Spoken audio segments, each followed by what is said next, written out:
Mas malakas ang ano dun dahil mayroong creek dyan mga idol.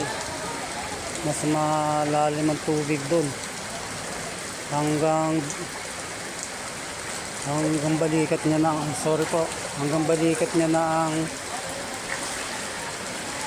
ang tubig. Akay-akay niya pa yung bike niya.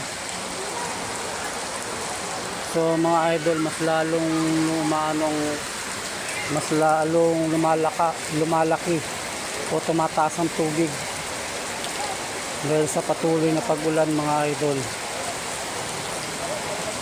Ingat po kayo sa mga bahay ninyo. Stay at home na lang kayo. Huwag na kayong kung saan pa kayo pupunta, ipagpaliban nyo muna mga idol.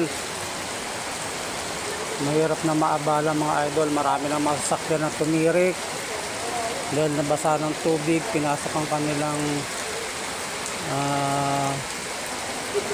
kanilang mga idol, makina ng sasakyan nila.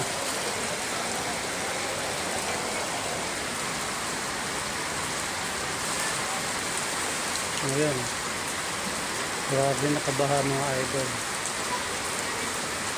Sa Center Island na dumadaan ng mga tao kasi dito sa gitna hanggang dibdib ng tubig.